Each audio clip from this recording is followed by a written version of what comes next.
যুক্তরাষ্ট্র ও ইসরায়েলের হামলার জবাবে পাল্টা হামলা চালিয়ে মার্কিন জোটের গর্ব ধুলোয় মিশিয়ে দিচ্ছে ইরানের দুর্ধর্ষ গার্ড। মিসাইল হামলার মাধ্যমে মধ্যপ্রাচ্যে থাকা মার্কিন ঘাঁটি গুঁড়িয়ে দিচ্ছে তারা। এছাড়া ইসরায়েলের ওপর লাগাতার মিসাইল ছোড়া হচ্ছে। বিশেষ করে ইরানের সর্বোচ্চ ধর্মীয় নেতা আয়াতুল্লাহ আলী খামেনি নিহত হওয়ার পর নিজেদের এই ধ্বংসাত্মক রূপ দেখাচ্ছে আইআরজিসি। যুদ্ধের আগে থেকেই ইরানকে নিয়ে হিংসাত্মক বক্তব্য দিয়ে এসেছেন ইসরায়েলের প্রধানমন্ত্রী বেনিয়ামিন নেতানিয়াহু। এই কারণে এবার নেতানিয়াহুকে টার্গেট করছে ইরানি মিসাইল বাহিনী। নেতানিয়াহু ঠিক কোথায় বসে তার বৈঠক করে ইরান তা নির্ভুলভাবে জানে বলে হুঁশিয়ারি দিয়েছেন গার্ডের সাবেক কমান্ডার ইয়াহিয়া রহিম সাবাবি। ইরানের কাছে ইসরায়েল সরকারের প্রধান নেতানিয়াহুকে লক্ষ্যবস্তু করার মতো যথেষ্ট গোয়েন্দা তথ্য রয়েছে বলেও স্পষ্ট ইঙ্গিত দেন তিনি। সোমবার রাতে রাষ্ট্রীয় টেলিভিশনে দেয়া এক সাক্ষাৎকারে এই সাবেক কমান্ডার সাফাবি বলেন, আমরা জানি নেতানিয়াহুর বৈঠকগুলো কোথায় অনুষ্ঠিত হয়। আমাদের গোয়েন্দা তথ্য ভাণ্ডার এখন বেশ সমৃদ্ধ। চলমান যুদ্ধে যুক্তরাষ্ট্র ও ইসরায়েল কি পদক্ষেপ নিচ্ছে এর ওপর ইরানের গোয়েন্দারা পুরোপুরি নজর রাখছে বলেও সতর্ক করেন তিনি। আয়াতুল্লাহ আলী খামেনির হত্যাকাণ্ডের ৩ দিন পর সাফাবির এই মন্তব্য অত্যন্ত তাৎপর্যপূর্ণ বলে মনে করা হচ্ছে। যুদ্ধ শুরুর পরই রোববার তেল আবিবে নেতানিয়াহুর কার্যালয়ে মিসাইল হামলা চালায় আইআরজিসি। তবে কার্যালয়ে না থাকায় প্রাণে বেঁচে যান নেতানিয়াহু। তবে নেতানিয়াহু যে এখনও আইআরজিসির মূল টার্গেটে আছে বাহিনীটির সাবেক কমান্ডার সাফাবির হুমকির মাধ্যমে তা স্পষ্ট হয়ে উঠছে। এদিকে কেন যুক্তরাষ্ট্র ও ইসরায়েল ইরানের বিরুদ্ধে এই নতুন যুদ্ধ শুরু করল, এই প্রশ্নের খোলা জবাব দেন সাফাবি। তিনি বলেন, মার্কিন প্রেসিডেন্ট ডোনাল্ড ট্রাম্প আসলে নেতানিয়াহুর ভুল তথ্য এবং অপপ্রচারের শিকার হয়েছেন। আমার রাজনৈতিক বিশ্লেষণ হলো, ট্রাম্প এখন নেতানিয়াহুর হাতের হাতিয়ারে পরিণত হয়েছেন। তারা ভেবেছিল 2025 সালের 12 দিনের যুদ্ধের পর ইরান দুর্বল হয়ে গেছে, কিন্তু ইরান এখন 10 গুণ বেশি শক্তিশালী। তিনি বলেন, বর্তমান হামলা শুরু হওয়ার আগেই ইরান তাদের গুরুত্বপূর্ণ মিসাইল স্টোরগুলো খালি করে ফেলেছিল। ফলে গত কয়েকদিন ধরে যুক্তরাষ্ট্র ও ইসরায়েল আসলে ফাঁকা জায়গাতেই বোমা ফেলছে। ইরানের পরমাণু ইস্যুতে যুক্তরাষ্ট্র ও ইসরায়েল কূটনীতির আড়ালে প্রবঞ্চনার আশ্রয় নিয়েছে বলেও দাবি করেন আইআরজিসি এর সাবেক এই জেনারেল। এছাড়া খামেনিকে হত্যার মাধ্যমে ইরানকে কোনোভাবেই দমিয়ে রাখা সম্ভব নয় বলেও হুঁশিয়ারি দেন তিনি। সাফাবি জোর দিয়ে বলেন, ইরানের সামরিক ও রাজনৈতিক কাঠামো অত্যন্ত সুশৃঙ্খল। কোনো ব্যক্তির মৃত্যুতে ইরানের শাসন ব্যবস্থার কোনো ক্ষতি হবে না। মধ্যপ্রাচ্য বিষয়ক বিশ্লেষকদের মতে সাবেক কমান্ডার সাফাবির নেতানিয়াহুকে সরাসরি টার্গেট করার হুমকি মূলত মনস্তাত্ত্বিক চাপ তৈরির কৌশল। এতে ইসরায়েলের রাজনৈতিক নেতৃত্বের ওপর নিরাপত্তা চাপ বাড়বে। তবে এমন বক্তব্য বাস্তব হামলার ঝুঁকিও উড়িয়ে দেয় না বলেও মনে করছেন তারা।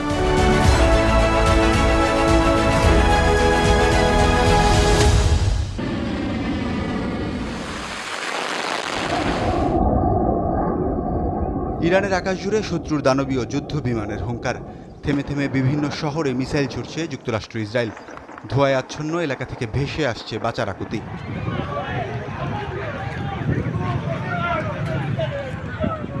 5 দিনের সংঘাতে ইরানে মৃত্যু হয়েছে হাজারের বেশি মানুষের।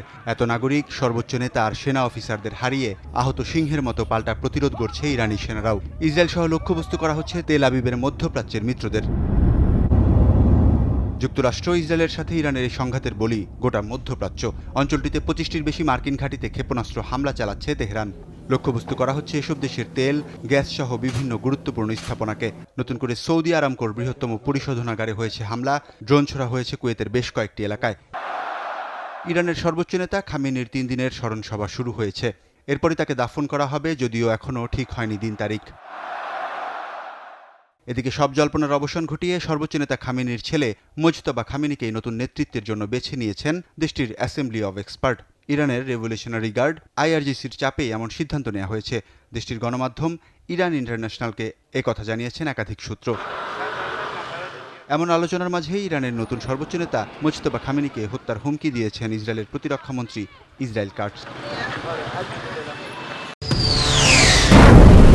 ইরানের ড্রোন আর মিসাইল বহরে স্তব্ধ হয়ে গেছে উপসাগরীয় অঞ্চলের গুরুত্বপূর্ণ মার্কিন ঘাঁটি থেকে শুরু করে জ্বালানি অবকাঠামো সহ ব্যবসায়িক প্রতিষ্ঠান।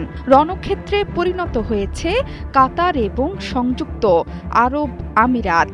এই দুটো দেশ সবচেয়ে বেশি দেখছে ইরানি ড্রোন আর মিসাইলের ধ্বংসযজ্ঞ।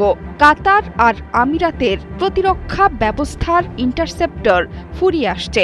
আন্তর্জাতিক গণমাধ্যমগুলোর খবর বলছে কাতার আর আমিরাতের হাতে আছে মাত্র কয়েকদিন সময়, এরপরই ভেঙে পড়বে আকাশ প্রতিরক্ষা ব্যবস্থা। এমনকি নতুন ইন্টারসেপ্টর খুব সহজে দ্রুত গতিতে উৎপাদন করা একেবারেই অসম্ভব। উপসাগরীয় দেশগুলোতে থাকা মার্কিন মিসাইল প্রতিরোধী ব্যবস্থা ভেঙে পড়ার সময় হয়েছে। এই সময়ে মিসাইল ছুড়ে নিজেদের ভাণ্ডারে কোনো নেতিবাচক প্রভাব ফেলতে নারাজ আয়াতুল্লাহ আলী খামেনির দেশ। এর বদলে ইরান পাঠাচ্ছে ঝাঁকে ঝাঁকে শাহেদ ড্রোন। এই ড্রোন ইরানের ভাণ্ডারে আছে হাজার হাজার। উৎপাদনেও খুব একটা সময় নেয় না শাহেদ 136। ইরান শুধু সময়ের অপেক্ষায় আছে। যখনই মার্কিন প্রতিরোধ ব্যবস্থা শূন্যে নেমে আসবে, ঠিক তখনই শক্তিশালী ব্যালিস্টিক মিসাইল ছুটে যাবে মধ্যপ্রাচ্য জুড়ে থাকা মার্কিন স্থাপনা এবং আরবদের বিলিয়ন ডলার মূল্যের ব্যবসায়িক সাম্রাজ্যের ওপর।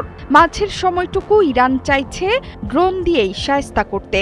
কম মূল্যের ড্রোন ভূপাতিত করতে ব্যবহৃত হচ্ছে পশ্চিমাদের উচ্চ মূল্যের ইন্টারসেপ্টর। এতে ইরানের বড় সাফল্য অর্জিত হচ্ছে। 20 থেকে 50 হাজার ডলার মূল্যের এই ড্রোনগুলো ইঞ্জিনের কর্কশ শব্দের জন্য আলাদা করেই চেনা সম্ভব। গত 48 ঘণ্টায় বাহরাইন, কুয়েত, সংযুক্ত আরব আমিরাত সহ পারস্য উপসাগরীয় অঞ্চলে আঘাত হেনেছে কয়েকশো শাহেদ ড্রোন।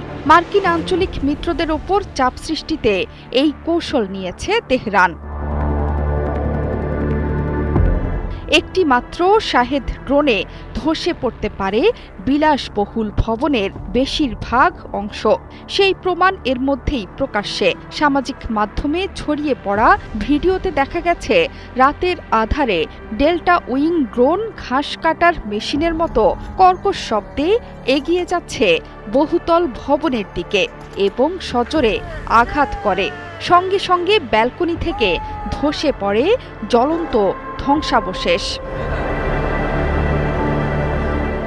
শনিবার যুক্তরাষ্ট্র ইরান যুদ্ধ শুরুর পর থেকে উপসাগরীয় অঞ্চলে এখন পর্যন্ত 1000-এর বেশি ড্রোন ছোড়া হয়েছে। ধারণা করা হচ্ছে এর বড় একটি অংশই শাহেদ 136 মডেলের। সোমবার আরব আমিরাত জানিয়েছিল তাদের লক্ষ্য করে প্রায় 700 ড্রোন হামলা হয়েছে। এর মধ্যে আঘাত হেনেছে 44টি। শাহেদ ড্রোন 50 কেজি ওজনের বিস্ফোরক বহনে সক্ষম। ব্যালিস্টিক মিসাইলের তুলনায় এটি সস্তা এবং তৈরি করা সহজ। এই ড্রোন দিয়ে মার্কিন নৌবাহিনীর 5ম বহরেও আঘাত হেনেছে ইরান। সাইপ্রাসের ব্রিটিশ ঘাঁটিতে ড্রোন হামলা করেছে তেহরান। এগুলোর পাল্লা 2000 কিলোমিটার পর্যন্ত হতে পারে।